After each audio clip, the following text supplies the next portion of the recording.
Okay, let's do this thing, cause my God, wow, I got 4 hours of wrestling I just watched. It's a good thing I had coffee to get through both of these shows tonight, cause man, 4 hours, man, 2 hours of Smackdown, 2 hours of AEW.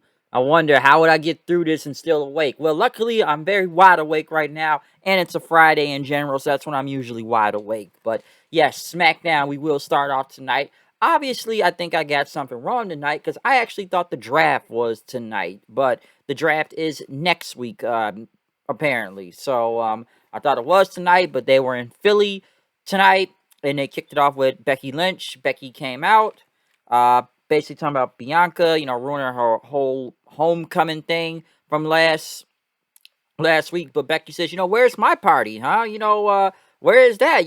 Bianca had one and whatnot, and in Knoxville and stuff, and look what happened to her. But Becky, I come back, less than a year, winning the title in record time, even after having a kid and whatnot. But nobody threw me a party. Where's that, huh? And then Becky, said, I want my respect and everything, and basically I have to show my dominance and whatnot, because Bianca could not have it. And basically that WWE is the law of the jungle, and a hit is it's either hit or be hit. So what choice does she have? And Becky went on to say, I didn't embarrass Bianca in front of her family and friends, but what choice did I have at the same time? And basically, Becky went on to say that, she was goaded into this match after SummerSlam or whatnot. And she wanted to give Bianca time after the whole embarrassment of what happened. But now she will have a choice this Sunday at Extreme Rules. Next thing you know, Bianca came out then. Bianca basically told Becky, listen, keep my people's name out your mouth and whatnot. And listen, I was embarrassed at SummerSlam, but now I'm gonna embarrass you at Extreme Rules. And this Sunday, I wasn't prepared because, SummerSlam I wasn't prepared, but this Sunday I will be prepared.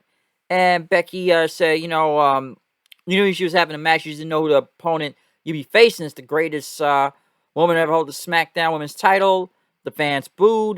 Bianca basically went on to say she is the strongest because I lifted you over your head last week with heels on and whatnot. And while Becky, you go on to faster rise than every you ever did. Basically, you're not gonna make it this Sunday. Becky basically went on to say, everyone has a path to greatness and whatnot, but Bianca says, yes, this match is gonna be longer than 26 seconds, okay? And I'm gonna take my title back. Bianca, I guess, is gonna go for a handshake, but Becky ended up slapping her. Becky tried to attack her with the whole manhandle slam, but Bianca got out of there, ended up hitting the KOD, leaving her in the ring as she took her jacket and walked off then. So, good segment, hyping up the match for Extreme Rules this Sunday between Bianca and Becky for the title. So, let's see where that's going to go. Next, Nakamura, King Nakamura went against Apollo Crews for the Intercontinental title rematch. Good match. Nakamura ended up getting the win with the crucifix pin and whatnot. So I'm not really surprised that Nakamura still retained the title. Cruz, I feel like they've gone cold on ever since he lost that title, and it's like they're somewhat keeping him in that title picture for the Intercontinental one, but it's like he hasn't really had a lot of focus. So I kind of figured Cruz is gonna lose here anyway. He's been taking a lot of L's lately in general, so I didn't really think he was gonna win the title back. Montez Ford was interviewed talking about Sunday since they said, the Street Profits going to get the tag team titles back.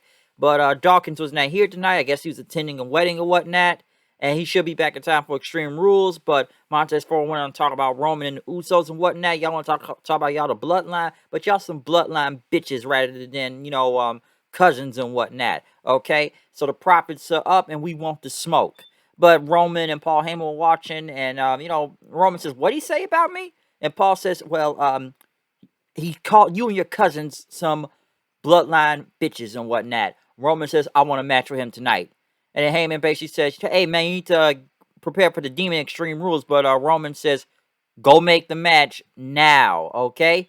So he basically told him to get on after that.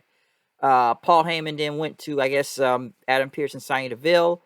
And I guess he wanted to know where Brock Lesnar's being drafted. Well, they told him you can know where he's being drafted and whatnot. So, like I said, the draft coming next week. But he basically helped make the match for Ford versus Reigns tonight on SmackDown.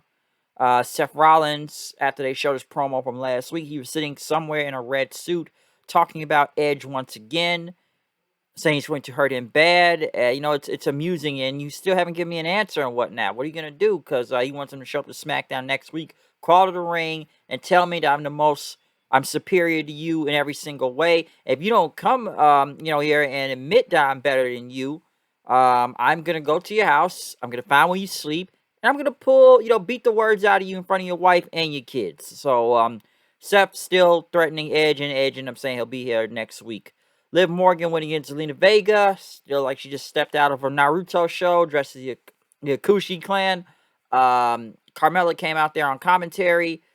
This match didn't really go that long. I don't even know why they still have Carmella and Liv Morgan on pay-per-view in general for Extreme Rules. I don't know why they even made that as a match. That was kind of weird to me.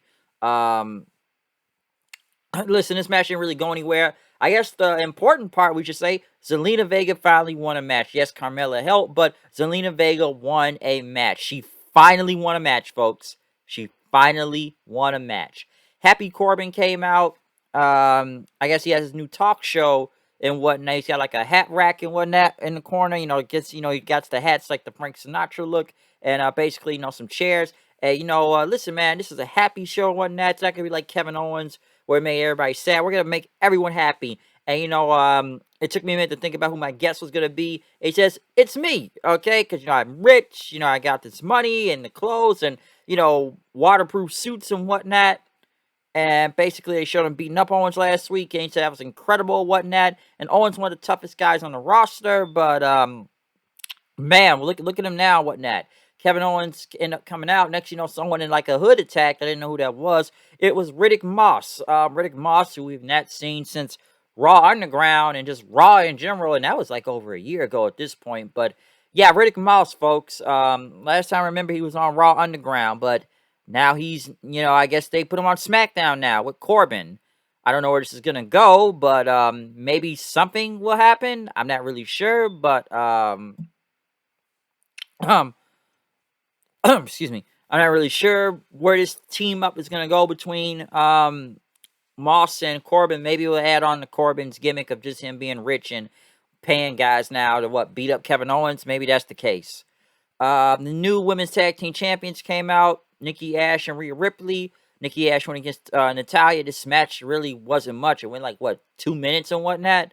Nikki Ash got the one with the roll-up. Next you know, Shotzi and Knox, who did beat the former champions 3 times, but never got a tag team title shot, came out in their tank, shot the missile cannon. I guess it Ripley and Nikki and whatnot. I guess it missed, so I guess they want the tag team titles next. Sami Zayn not Sami Zayn, but Dominic and Ray were in the back. I guess watch what happened last week. Dominic taking 3 L's in a row to Sami while they keep doing this match. But Ray says, listen, man, right now, I need to give you space because you ain't thinking straight right now. Sami basically came in and said, I shouldn't feel bad, but, got beaten by some of the best in the world and whatnot. Hey, listen, I know your dad, okay? But maybe you need to listen to me and whatnot for a minute. So, obviously, Dominic is going to be turning on Ray at some point in time, which slowly but surely he's doing it. So, what is Sami going to do with this? I don't know, because, I'm really sick of seeing Sami versus Dominic in general at this point. We've seen it 3 times in a row, so where it's going to lead, I don't know. Naomi came out. I guess she was finally getting a match on SmackDown. Naomi basically said that Sonya refused to keep putting me in a match and whatnot. But listen, I'm done putting up with this and whatnot. I've been fine, disrespected and stuff, but I want this match, okay? So, somebody, you gotta give me opponents. Sonya walked out saying it's not happening. You ain't getting no match. All right, I make the matches, not you. But Naomi says, okay, make the match. Put me against you then right now. Sonya says no. I'm gonna knock the glow off you if I come out there. I'm not a competitor anymore. I'm your boss, okay? I run the show. So if I run the show, I control the show. But yeah, since Sonya went on to say she runs the show and whatnot, basically Naomi, say, you're not really good boss around here. And, she says, make the match. And she got people to chant, make the match. Sonya basically told production to turn off her microphone, turn off her audio, and, go back and do a TikTok dance back into obscurity and whatnot, because you dropped the ball every opportunity you've had. She sent security out there, and they end up taking her away and whatnot. So obviously, it's going to be Naomi, maybe versus Sonya at some point in time. I still think Naomi needs to join up with the Bloodline. Hopefully, at some point, because by God, does she desperately need to. But I think at some point, it's going to probably be Naomi versus Sonya. So we'll see what happens with that. Um, I know they had Roman and the Usos walking out there. Next thing you know, Alpha Academy, they start looking at the Usos for some reason. So I don't know where that's leading to. Becky, once again, talked about Bianca. You know, you're the strongest, but you're also the dumbest and whatnot. And listen, she's been champion every day since WrestleMania 35 and whatnot. It was a terrible way to win, but Sunday, I'm not going to beat you. I'm going to break you. But in the main event, though, we had Roman Reigns versus Montez Ford. He got a lot of time out here. I'll say that, too. The funniest thing throughout this whole match, though, was when Montez Ford, like he was going to jump off the announce table, and the table ended up collapsing. And I guess it kept saying, yo, it's the weight of Montez Ford, or I think Pat McAfee said, like, maybe it's just my fat self just dance on that table from earlier and whatnot, when he does, dance to the Nakamura theme song. So, yeah, it's like Ford this is one of those Botchamania, I am the table, things that happen. So, yeah, the table collapsed. Like I said, it wasn't a bad match, but come on, we all know Roman was going to win anyways. Roman ended up winning with the guillotine and whatnot. Heyman basically, got on the microphone and basically said that, Roman's going to show Ford, the Demon, even Brock Lesnar. What happens when Roman Reigns takes it to the extreme? Convenient, it's in Philadelphia and it's ECW country. Usos come out then, they got some chairs and whatnot. They take a table out. Roman starts beating Ford with a table. Usos set up the table. Roman ended up using a Uranagi and putting him through the table, saying, who's the bitch now? The lights go off. The Demon shows up on the ring post, jumps on everybody, and starts beating the Usos with a kendo stick. Roman threw Balor into the ring then, and Balor hit a sling blade on him. And next thing you know, he took out a chair, taking everyone out then. He even, knocked Reigns outside the ring and hit a dive before the end of the show. I'm sure people aren't really going to believe in, not Ford, but Balor literally winning the title in general since they, brought the Demon, about a week or two ago. So it hasn't really been much build to Balor and Roman. And then again, I kind of said this the other day, I now know, but I thought it was kind of weird. Like, for a show called Extreme Rules, there's nothing really extreme about it or any type of stipulations, but the Universal title does have an Extreme Rules match. So at least that's one Extreme Rules match. Everything else is regular. And I guess somebody may have thought in the back at the last second, like, oh yeah, this is pay-per-views called Extreme Rules. Let's add an Extreme Rules match the week of the show. Okay? That doesn't make any sense. So, at least they have an Extreme Rules. I said, why don't we just call it a different pay-per-view then? There was no point in calling Extreme Rules if there's nothing really extreme about it. And you only got one Extreme Rules match. So I guess we gotta give them one Extreme Rules match. You hear me? One Extreme Rules match. But does anybody really believe that Balor's winning the title? Not really. I don't either. So, be a great match, and it's great to see the Demon, but I'd be surprised if the Demon even won. Okay? But other than that, it's my episode of SmackDown. SmackDown wasn't bad or anything. Like I said, this is a go-home show, so it's not really much to talk about going into Sunday. So we'll just see what happens. But yeah, other than that, man, the draft will be next week. I can't believe I got the draft wrong tonight. I really believe I could have sworn they said the draft was going to be tonight. I don't know why, but the draft is next week on SmackDown. So at least I know now, and I got that wrong tonight. But other than that, I'm done. Just review, comment, subscribe. I'm on Twitter at HoodedKnight890. See you then.